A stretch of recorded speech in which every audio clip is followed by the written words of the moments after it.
Deputy Chief Whip is Ibrahim Ahmed. He signed that statement. He's joined us on the line. You're welcome to Eyewitness News, eh? Thank you, Omar. And a very good evening to your cherished listeners. Good evening to you too. On the other line too, I have Dennis Miracles Aboagye. He's Director of Communications of the Bawumia campaign. I'll be engaging him a bit. Can you hear me, Dennis? I can hear you, Maru. Great. Good evening to you too. Let me hear from Ibrahim Ahmed, and I'll come to you if you do not mind. Honorable Ahmed, talk to us about this, your proposal to the Vice President and the justification for same. Honorable Ibrahim Ahmed? Yeah, Omar. Yes, please. So kindly speak to us about this proposal of yours to the Vice President and your justification for same. Omar, let me say a very good evening to your cherished listeners. As a matter of fact, our call is predicated on the Article 111 of the 1992 Constitution of the Republic of Ghana. And if you care to know, let me read. That is attendance in Parliament of the Vice President. The Vice President or a minister or a deputy minister who is not a member of Parliament shall be entitled to participate in the proceedings of Parliament and shall be accorded all the courtesies and privileges as a member of Parliament, except that he is not entitled to vote or to hold a position in Parliament. So, pursuant to this article, any time there's a budget presentation in Parliament or media review, the Vice President always comes, and we give him a seat in front. But this particular one, looking at his poor and abysmal economic performance, this media review that was presented yesterday, the Vice President was nowhere to be found. And we realized that of late he's been calling for a debate. The question is, if you are calling for a debate, meanwhile you are a chairman of the economic management team, you have delivered a poor performance, you are presenting the last opportunity that you are going to represent to face the people of Ghana, their representatives. Why is it that you fail to show up in the presentation of the media review? 2, we are to start the debate tomorrow, the 25th of July. And we are saying that if you have been given the mandate for 7.5 years, this is your last budget that you are presenting. The debate is to be taking place day after tomorrow, that day after day, and that is tomorrow. Why don't you, if you didn't get the opportunity to come, avail yourself to the Constitution and let's debate and give you an input so that when you go as chairman of the economic management team or when you go to cabinet, you will be able to translate most of this, our input, to get a well-informed policy, because we are the people's representatives and we are feeling the hardships that you have brought to Ghanaians. The 2 million Ghanaians youth who are facing nutrition and food insecurity, the 33.3% of Ghanaian population who are extremely poor, and about 35% of the Ghanaian youth who are unemployed, the highest in the Fourth Republic. We are going to debate this economic performance tomorrow. And he is the one who has been calling for debate. And we say that the Constitution has given you that mandate. Come to meet the people's representatives and come and let us debate it. You either come or you forever keep your mouth quiet. And this is why we have thrown the challenge. But he's calling for a debate of equals. You are not his equal. Do you remember the last time that the Mama told him that he has never been president before and therefore he did not qualify to debate him or he did not qualify to criticize him? What was his response? Who are his equal? We put him there. You see, Bawumia, everything that you want to use to defend him, he will fall short. You see that even this argument that you yourself you are bringing, he has already defeated that argument. And you remember in 2012 when the Mama called for Nana Akufo-Addo to the debating, Nana Akufo-Addo himself did not respond to Bawumia, did not respond to President Mama. It was Dr. Mahmoud Bawumia who went and responded to President Mama, saying that President Mama did not need to debate Nana Akufo-Addo, but he should go and debate the suffering Ghanaians. He should go and debate the youth unemployed. He should go and debate the cocoa farmers. Have you forgotten? So what has changed? Okay, Have you forgotten that the same Bawumia who gave the late Vice President Emisata 170 questions. Where is the marking scheme? And where are the answers to those questions? So we should not just allow people to be going around talking to Ghanaians where they know that those questions that they are putting up will not be questioned. Parliament is a constitutional forum for the ventilation of grievances. It is a constitutional venue for the House for the debate. The Vice President has been given a constitutional mandate and a constitutional legitimacy to come and debate. And that's why we are throwing this challenge to him. We have lined up 6 competent or 8 competent people who are going to debate tomorrow. And he must be there to debate them, or he should forever keep his mouth silent. Per your parliamentary rules, is it allowed for a Vice President to be in the chamber to debate? I've given you the Constitution and you are asking for parliamentary rule. We are all subject to the Constitution. We are practicing a constitutional rule. And I've quoted Article 111 of the 1992 Republican Constitution of Ghana to you. And all our parliamentary rules are subsidiary to the Constitution. All right. Let me speak to his spokesperson, if you could just stay on the line for me. Dennis Miracles Aboagye, you've heard the minority whip deputy there. Vice President and spokesperson, where were they yesterday? Okay, let me hear from Dennis, Honorable Ahmed Ibrahim. Let me hear from Dennis Miracles. You've heard from Ibrahim Ahmed there. The debate you're calling for, you should come and have it in the Chamber of Parliament. What do you say to that? Hello, Honorable Ahmed. I think that the Vice President is flattered that the NDC can line up 6-7 people to come and debate their team. I think it only tells you the caliber. Dennis, could you please speak up? Saying that, can you hear me now? Yes, please. I'm saying that the Vice President is really flattered, with this initiative by the minority, especially when they line up 7 to 8 people to come and debate just the Vice President. And Omaru, I disagree with you. The Vice President never thinks that the MPs are not his co-equals. He really holds them in high esteem, and he believes that they are real, men of high repute. But the fact is that if this is the minority's way of shielding former President Mahama from debating the Vice President, that's okay. But this strategy of protecting your flag bearer in the name of the Vice President should come to the Chamber of Parliament to come and debate 7 people. Since when did Parliament select people and line them up to debate 1 person on the floor of the House? In fact, based on the set criteria, every debate has rules. And based on the set criteria that at least I see from the letter from the minority, it's quite obvious that the Vice President doesn't even have to bother. He has a lot more competent persons in Parliament on the majority side who can handle these 7 men from the minority side without he having to be there. And so really, if that is the case, then please, Honorable Ahmed should know that in Parliament, I see the ranking members of the committees from their side. And our chairman, the Honorable Afenyo Maken, is highly competent to debate them. We have Kwesi Kwarteng there. He will debate on behalf of government.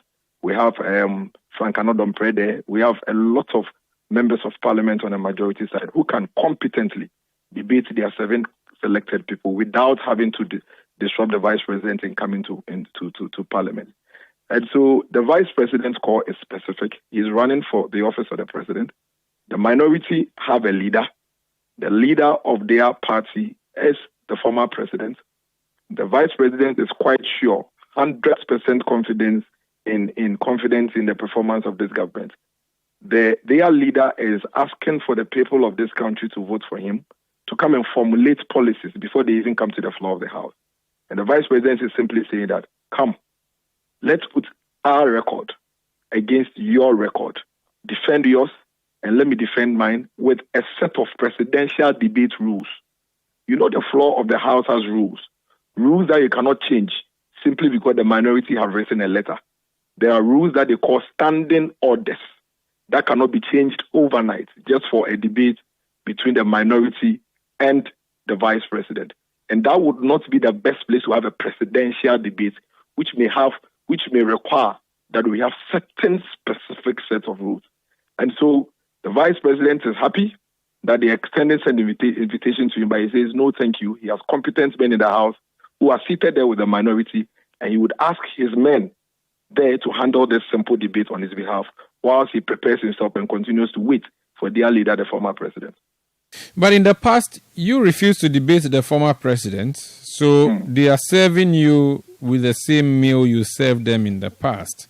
Why do you think that they should debate you now when you in the past did not debate them? Oh, I think it's fine. I don't think the vice president has put a gun to the head of the former president to debate him. And that's why I even find it quite strange that the minority are devising such ways to shield their leader. If you don't want to debate, simply say I don't want to debate. But these tactics of my minority have lined up 7 people that I alone should come and debate them on the floor of the House that has standing orders, rules that cannot be bent simply because there's a presidential candidate, a vice president in the House. And so I should come there. You don't have to go through all this stress just to avoid a debate. When we didn't want to debate the former president, we said it. And so if he doesn't want to debate, he should just say it. And I think he has said it. And so there's tactics that help. The vice president has a lot of competent men on the majority side in the House of the House, on the floor of the House, and they are ready and willing to debate these 7 persons from the minority. He doesn't have to bother about it. He doesn't need to come in and do this. There are people there to handle it for him.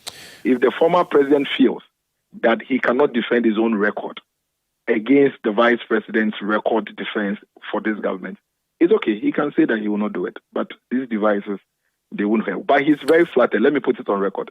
The vice president is flattered with this invitation, but he says, no, thank you. There are a lot of his men on the floor to handle this for him.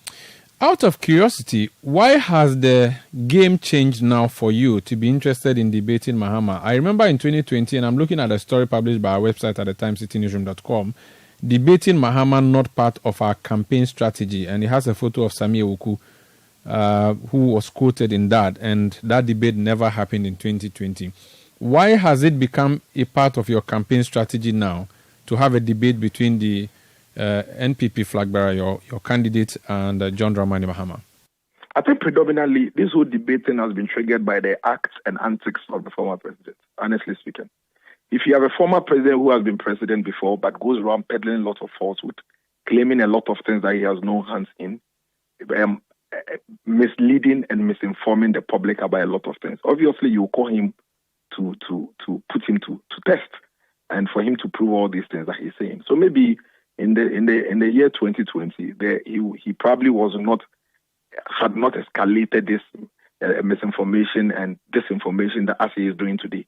And so if you have a former president who continuously peddles falsehood, mislead, misinform, and disinform, the best and quickest way to settle it is to say, come, let's put all the things you are saying to strict proof. And let's see how the things you say can stand the test of this street proof. So the times are different. This is an election where you have a vice president, a certain vice president, vying for presidency for the government for the third-time elections, and then you have a former president who has been vice president before, been president before, running against a vice president. It's important that we do this peer-to-peer debates for us to really ascertain that between these two leaders, who really can we trust? Who can we believe in? Who can we have a lot of hope and assurance in? Yeah. And so you should understand that the times are completely different. And the times is what is demanding for this. But like I said, Umaru, nobody has put a gun to the head of the former president. He's the one going around saying things that cannot be substantiated. If he's been called to come and justify these things and he cannot do it, it's fine. But these antics on the minority, it means nothing. We don't have to bother. Afenyo Makin and Co will handle them for us. Very well. Let me just, please, again, stay on the line for me. Honorable Ahmed, you should just make your candidate available for the debate because he has been engaging in disinformation at all. One of the reasons that your colleague on the other side wants a debate between the two. He appreciates that you've presented 7 or 8 people to debate the candidate, but of course, there are others on your opposite bench who can do that with you, he says. Omar, as a matter of fact, I heard Miracle say that no to the invitation. So Bawumia is not going to come for the debate. Bawumia is, if he's scared of the 8 people, he alone is not going to debate the 8 people. Parliament is a house of procedure. The 8 people, if 8 are going to debate, Bawumia will be added to the 7 MPP, the Asenyomakins and all those people that he is talking of to debate the 8 people. It is not that he alone is coming to be debating 8 people. That is not it. Let that be right for Miracle. Then secondly, in 2020, if Miracle is talking of peer-to-peer, in 2020, by the year 2020, Mama had been a former president for 4 years. Akufo-Addo has also been president for 4 years. Why did they run away? Peer-to-peer means 4-4. Even that, they ran away. 2012, you ran away. But beyond all those things, Parliament is the house of procedure.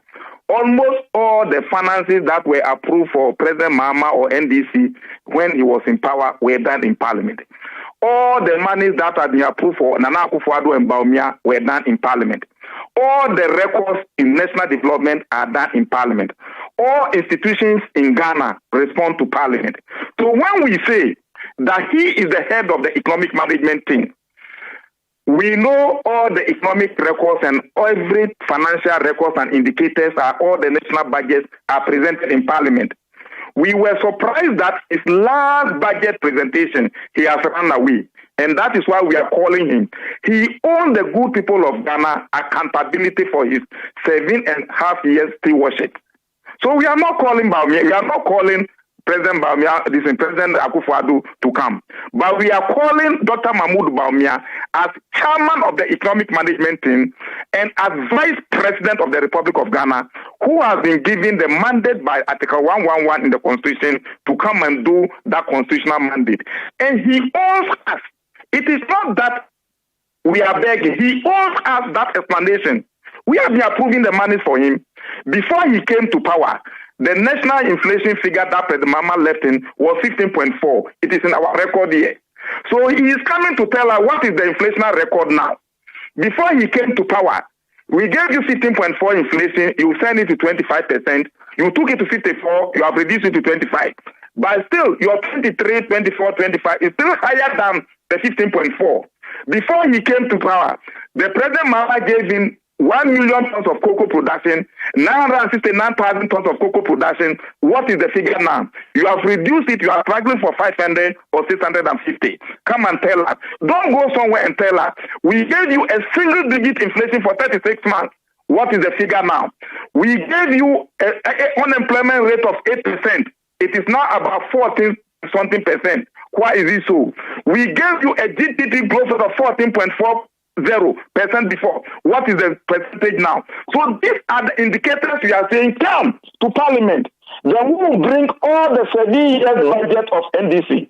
Then we give you all the 8 years budget of NPP. Then we do budget to budget comparison. Economic indicators comparison. Then Ghanaians will know who is speaking the truth. Almost all the indicators you have done this, we've done this. If you say we should compare records, where are the records? The only house of records in Ghana is the Parliament of Ghana. We have people who feel the impact of your economic implication, and we have people who give you all the approvals. So we are not begging that, come and let us debate. Debate for what reason? Come and let us compare the records. Very well. Thank you. You are talking of misinformation. Parliament is the house of records. All the loans that we have approved for you, we have done it. The 54 billion deficit that you are talking of, come and defend it. That's all that we are saying. Very well. The 742 billion debt that you have incurred for the country, come and defend it. Okay. Thank you. Don't just say, I've done this, I've done that. Then you can be saying it somewhere. Parliament gives you that legitimacy. And you are legitimately entitled to it. Don't run from accountability and say misinformation. On Saturday, President Mahama is contesting for election. He is going to present his manifesto, his campaign launch for the good people of Ghana. In August, he will bring his manifesto. He doesn't own Ghanaians' accountability. all the mandate that was given to him in the 4 years as vice president, 4 years as president, that accountability has already been rendered. So what accountability are you talking of? You are in the seat. We say come for accountability. Thank you. This is accountability debate we are seeking for. Thank you so much. Honorable Ibrahim Ahmed is MP for Banda, NDC MP Deputy Whip. Dennis, there's another headline from the minority leader case, Alato Forsin. He says a driver's mate is not qualified to debate an experienced driver. That's in response to all the calls from your side for a debate. What do you say to that in quick response before we go off? Omar, not just quick response. I need equal time to respond. And okay, if I'm doing it, 1 minute, please. If you do this, then it tells you the reason why the vice president will not go to parliament to go and debate, because debates have rules, equal time, topics, and all of that. Dennis, you have 2 minutes. You have 2 minutes. Yeah, go ahead. Thank you. Now you are talking. So Umaru, Honorable Ahmed is trying too hard. This is not too difficult. The former president owes the people of Ghana accountability. He does. This is a former president who picked this country at an inflation of about 8% and left it at 15%. If you are coming back for our vote, you owe us accountability. This is a former president who left over 100,000 Ghanaian children at home without giving them access to formal education at the secondary school level. If you are asking us for another vote, you owe us accountability. There's a former president that we still pay, actually, who left us in darkness for 3 years out of his 4 years. If you're a former president, you owe us accountability. This is a former president who said that even though you have worked for a year, 12 months as a nurse or a teacher, the country doesn't have money to pay, and so they will pay you 3 months. If you are asking us for your vote, for another vote, you owe us accountability. They are trying too hard. Like I said, Dr. Mahmoud Bawumia is not the one who presents budget in Parliament. In fact, for your information, he hasn't been to the budget reading in Parliament, not just this one. Last year, Umaru, you would agree that you didn't see the vice president there. So it is not true. And this is part of the misinformation and disinformation. It is not true that he always comes to Parliament for budget reading and he didn't come for this one. Go and check if you saw him in Parliament and the reading of the 2024 budget last year. Go and check if you saw him there in the reading of the 2023 budget. He wasn't there. And it's simply because he has able men to handle these things, whilst he also handles other aspects of government business.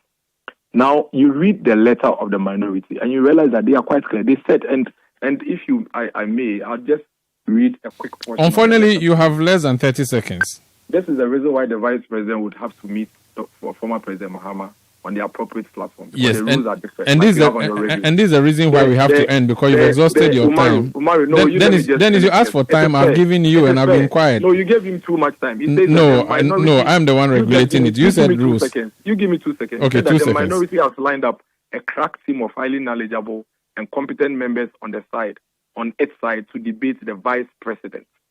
And today, I'm telling you that the vice president has equal able men to debate you. And they say, oh, don't worry, he will be one of them. They should stop shielding the former president. Okay. The vice president has invited him. If he doesn't want to come, he should be free to say that. If they want a debate on the economy, Honorable Frenyomaken, Kwesi Kwarteng, Frank Anodompe and Co are there to debate them. Whenever the former president is ready, the vice president will be available to debate him as well. Thank you so much for speaking to us. Dennis Miracles Aboagye is Director of Communication of the Bawumia campaign. Earlier you heard the NDC Minority Deputy Whip, Honorable Ahmed Ibrahim.